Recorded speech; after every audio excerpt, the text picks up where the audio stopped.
Agora para bem-estar animal.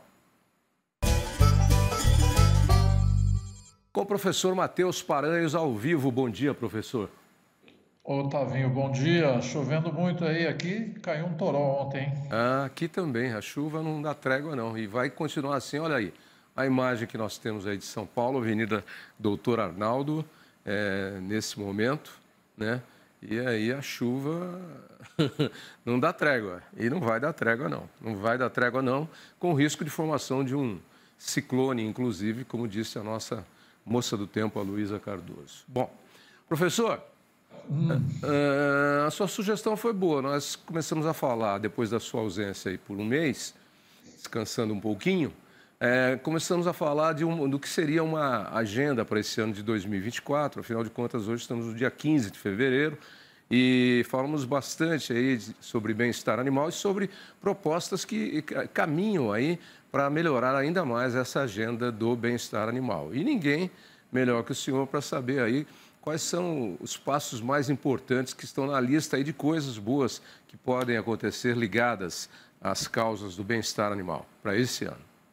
É isso aí, Tavinho. Tavinho, você sabe que depois do nosso evento em dezembro, trouxe uma mensagem muito positiva, né, do que está acontecendo e que pode ainda vir a acontecer aí nesse futuro próximo, nesse ano 2024, nas diferentes cadeias produtivas da pecuária. Então, hoje, se há alguns anos atrás tinham alguns grupos, pessoas interessadas em promover o bem-estar animal, seja na academia, seja na indústria que atende aí a pecuária, a indústria de fornecimento, a indústria que está comprando o produto da pecuária, também tem iniciativas nesse sentido. Como eu acabei de falar, as principais cadeias da pecuária estão aí representadas, né? Avicultura, suinocultura, bovinocultura. E no nosso caso em particular, a gente tem projetos novos ganhando terreno aí na área da bovinocultura leiteira, né? Tem alguns desafios bem grandes aí, né? A criação do macho leiteiro, ou o que fazer com esse macho leiteiro, tem um desafio enorme. O trabalho está focado em integrar toda a cadeia produtiva da bovinocultura leiteira para assumir essa responsabilidade, que não pode ficar só nas costas do produtor, né? Tem estratégias bem interessantes, algumas já alinhadas com a indústria, aí, que é aumentar a utilização do sêmen sexado para diminuir o número de machos nos rebanhos leiteiros.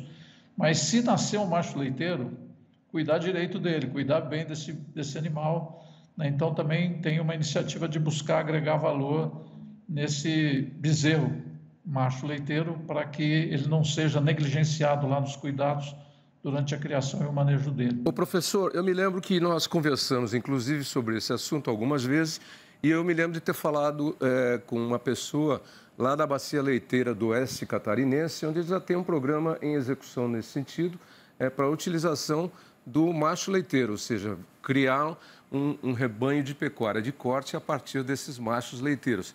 E eu me lembro até que foi colocado pelo senhor que isso já é um hábito nos Estados Unidos, em algumas regiões, né? Na Austrália também, se eu não me engano. A Austrália eu não sei, mas na Europa o macho leiteiro tem valor como um bovino de carne. Agora, a nossa dificuldade, Tavinho, vamos pegar o momento atual, quando o valor da arroba está muito baixo e esse animal não tem o mesmo valor de um bovino que foi produzido para carne, no caso, tipo um cruzamento aí do Nelore com o Angus, ele vale menos. Então, num cenário que a pecuária de corte já está dando prejuízo, se você ainda receber menos, você fica pior do que... Isso é verdade. Entendeu? Então, agora, geneticamente, ele é diferente de um animal produzido especificamente para o corte? Bom, geneticamente, o gado holandês tem uma característica de qualidade de carne até interessante, mas ele tem uma relação de rendimento menor da carcaça, porque os ossos são maiores, mais pesados, né? Então, a hora que você faz os cortes, está rendendo menos em carne que vai ser comercializada. Mas a questão não é essa, vamos ser bem direto. A questão é que, como tem uma regra cultural ou uma falta de um conhecimento técnico-científico de como fazer as coisas direito, normalmente esses animais são criados de uma forma totalmente equivocada. Aí cria o tal de gabiru, entendeu? Um animal com essas características não vai ter desempenho bom e também não vai apresentar qualidade de carne adequada. Então, isso é um ciclo vicioso que precisa ser quebrado. Mas, ponto super importante, nós não podemos ficar à mercê do mercado para resolver esse problema. Se o preço da arroba da carne está bom, vale a pena criar o bezerro. Se não está, eu vou fazer o que com ele? A gente continua com o problema. Então, nós temos que criar um mecanismo, é isso que nós estamos buscando, né? Um mecanismo de viabilizar isso, né, com o menor esforço do produtor. E aí, a questão do sêmen-sexado e tudo mais. A iniciativa do Paraná já aconteceu em outros lugares, aconteceu aqui na nossa região, no Noroeste, no Nordeste de São Paulo, região de Franca, mas ela dura um tempo e depois, por conta dessas condições de mercado, acaba, né? Uma outra alternativa que eu vi na Colômbia, que é abater o bezerro jovem num frigorífico preparado para isso, com técnicas de abate humanitário, também acaba tendo um impacto negativo para o consumidor, porque você imagina você abater um filhotinho, né? Você está abatendo um bichinho que tem, sei lá, 1 mês, 15 dias de vida. Então, tudo isso tem que ser levado em conta na definição dessa estratégia para a gente evitar essa alta susceptibilidade à crítica que o setor tem. E uma das principais críticas que o setor recebe é justamente essa falta de cuidado ou negligência aí, no caso do macho, né? E é preciso pensar também, tem que ter uma política organizada para que esse manejo ocorra naturalmente, porque você vai criar um bezerrinho para abate daqui a 2 anos e meio, 3 anos, depende, entre 2 e 3 anos, dependendo da condição. A arroba do boi pode estar ruim, a situação pode estar ruim agora, mas pode estar boa daqui a 2 anos e meio. E pode estar boa agora e estar ruim daqui a 2 anos e meio. Então tem que fazer disso um mercado, como todo mercado funciona. Safra de soja maior, preço menor. Safra de soja menor, preço maior. Choveu mais, menos. Choveu mais. Entende? Eu acho que tem um aspecto de negócio aí do business e tem um aspecto cultural também. Eu acho que é questão de criar o hábito, né? Com certeza, só que, infelizmente, impera a visão de curto prazo. Mas... boi não é frango. Se fosse frango, a gente podia definir a situação em 60 dias, entre 40 e 60. Se fosse suíno, a gente ia resolver entre 5 e 6 meses. Agora, boi, 2 anos e meio, não tem jeito, tem que mudar a cabeça. Esse é o nosso grande desafio, Tavinho. Esse é o nosso grande desafio. A gente espera contar com o apoio da mídia aí, do Dia a Dia Rural e de outras mídias, para acabar divulgando essa responsabilidade, né? O bezerro macho leiteiro, a gente está dando ênfase nele, tem que ser responsabilidade de todos que estão envolvidos na cadeia de produção, né? E usar isso de uma forma inteligente, entendeu? Com respeito ao animal, atendendo a expectativa do consumidor, mas que também te traga uma condição que não caracterize prejuízo. Eu digo assim, se ele empatar, ele deu lucro, entendeu? Ele deu lucro porque toda hora aparece na mídia contratada pelas ONGs aí de proteção animal, de direitos animais, críticas nesse sentido. E a gente fica sempre patinando, não consegue responder, porque o problema existe de fato, né? O problema existe de fato, mas é preciso mudar a linha de raciocínio, né? Assim como recebe...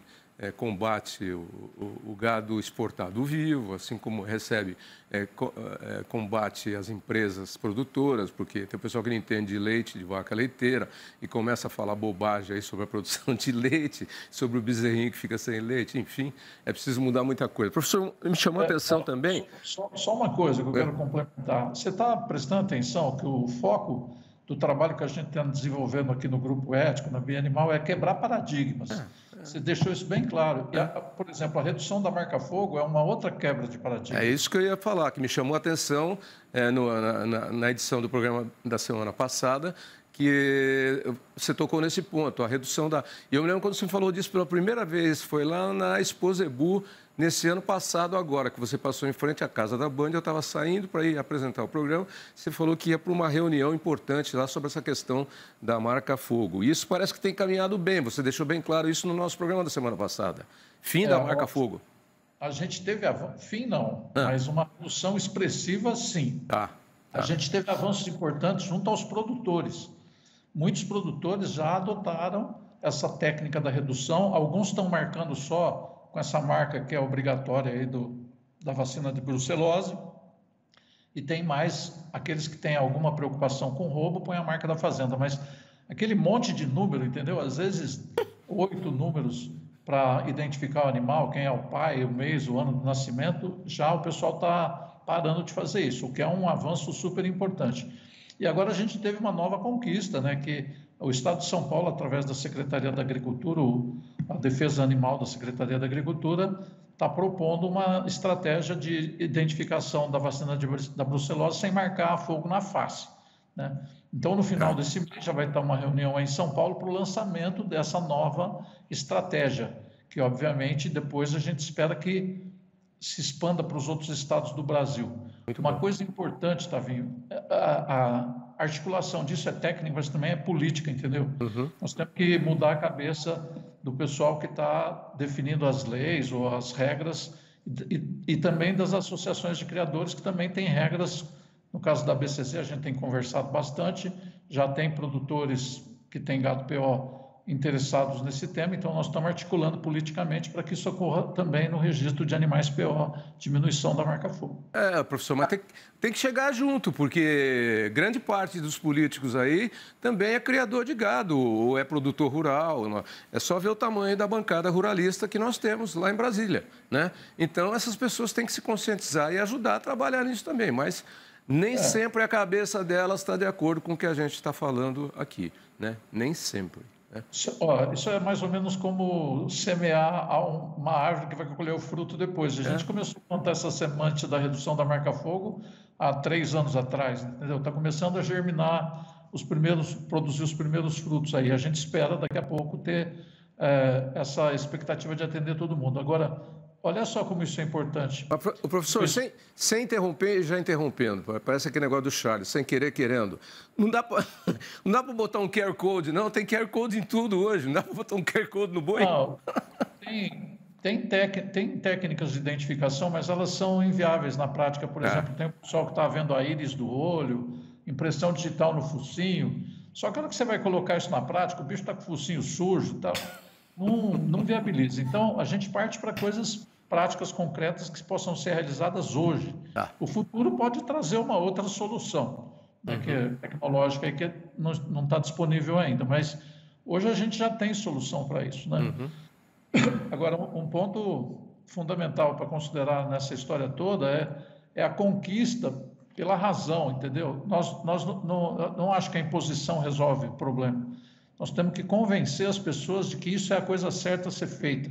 Em 2018, uma organização talvez das mais extremistas aí de direitos animais, a PETA, lançou uma campanha para o mundo inteiro, falando que os estofamentos dos carros aí da Mercedes, carro de luxo, é feito com couro que marca o animal na face para não estragar aquele couro que vai ser usado para fazer o banco do carro lá. E as pessoas não estão prestando atenção nisso, entendeu? Aí essas grandes empresas aí que negociam esse couro ligam para o fornecedor de couro e falam: é verdade? Como é que é? Nós temos que parar com isso, nós temos que diminuir esse telhado de vidro. É muito telhado de vidro que nós temos. É preciso mudar isso, né? E tem que ser pela razão e pela consciência, né? Pelo bom senso, não pela imposição. Porque senão vira aquele negócio de lei que pega e lei que não pega. A lei que pega é aquela que atende aos anseios do que quer a população. A lei que não pega, geralmente, é aquela que é feita na contramão. Eu já contei essa história 1000 vezes, eu conto de novo. No Parque do Ibirapuera tinha um caminho que todo mundo cruzava o gramado assim, e ele era meio torto, ele fazia um caminho sinuoso e tal. E aí a grama não crescia ali. Ao invés de irem lá e fazer um calçamento para aquele caminho que já era o caminho natural, resolveram fazer um outro caminho, entendeu? Calçado, que é a ponte que liga o nada com lugar nenhum. Ou seja, o caminho calçado ficou lá, ninguém passava nele, e aí o outro caminho continuou em terra. É isso. Tavinho, você sabe que durante o nosso evento aqui em dezembro, o Mauro Lúcio, que é um pecuarista aí do Pará, do Paragominas, que tem defendido muito essa causa do bem-estar animal, da produção sustentável, trouxe uma mensagem super importante, né? Ele falou: a pecuária é baseada em princípios, não nas regras, né? Então, é isso, nós temos que convencer as pessoas a seguir princípios. A regra surge a partir de princípios. Aí o princípio vira uma regra. A regra para se... É fácil, né? Se é o seu princípio, você faz porque é o seu princípio. Não é porque você tem que obedecer a alguém que está te impondo uma regra, entendeu? E mesmo porque o ser humano não gosta de nada imposto, né? Nada imposto. Ele gosta de poder ter participado daquilo, daquele processo decisório. Isso tem um pouco do que eu penso, isso é um pouco do que eu penso. Se não é o que eu penso, eu já de cara vou falar, eu não gosto disso aí, não. Faz parte da natureza humana. Você sabe que recentemente a Carmen recebeu uma crítica, né, porque ela faz toda essa campanha de promover o bem-estar animal, e uma crítica, o crítico escreveu lá no Instagram a gourmetização da pecuária, né? Vai levar a pecuária à extinção, né? Eu fiquei pensando, eu não escrevi nada porque eu tinha que digerir aquilo melhor.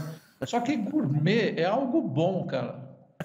Gourmet é algo desejado, apreciado. Pagam mais pelo que é gourmet. Então eu acho que ele inventou um termo que, em vez de ter um caráter negativo, é positivo, entendeu? Eu queria saber se ele gosta mais de comer filé mignon ou gosta de músculo duro. O músculo duro também, se você souber fazer, ele é bom. Mas ele pode ficar gourmet, mas se não souber fazer, ele não fica gourmet, entendeu? Então, sei lá, as pessoas têm a mania de falar umas coisas e criar uns termos sem pensar exatamente em qual é o sentido. Gourmet é uma coisa boa. Só para fechar aqui o pensamento, a ideia, o bem-estar animal é um conceito, né, também um ramo da ciência aí, que trata, que tem foco nos animais em geral, nós estamos aqui falando mais dos animais de produção, só que a base de tudo isso é criar bem, entendeu? É ter uma boa criação, um bom manejo. Isso, por que isso pode ser ruim para alguém? Eu não consigo entender essa lógica, entendeu? Os bons exemplos são para serem imitados, né? Lá na Segunda Guerra Mundial, Hitler, com toda a sua política, já tinha as freeways, ou as estradas de pista dupla, onde tudo corria melhor. General Eisenhower, que foi um general da Segunda Guerra Mundial, quando viu lá que conseguiu colocar os tanques e os carros aliados nessas rodovias, autobans, viu que o negócio andava mais depressa, eles não conseguiam acabar com a guerra e chegar a Berlim mais rápido. Quando chegou nos Estados Unidos, ele criou um programa nacional de ligação dos Estados Unidos inteiro com autobans, que está lá até hoje. Então, o bom exemplo é para ser copiado, mesmo que às vezes ele esteja num lugar errado e sendo usado de uma forma errada, mas ele pode ser transformado num bom conceito. É isso. Com certeza. Ok, professor. Um bom final de semana, que hoje já é quinta, e até quinta da semana que vem. Um abraço aí para você e para todos que estão nos ouvindo. Boa chuva, hein? Boa chuva, porque ela vai longe, hein? Acho que na semana que vem, quando a gente voltar, ela ainda vai estar por aí, viu? Segundo eu estou sabendo. Tchau. Tchau, tchau.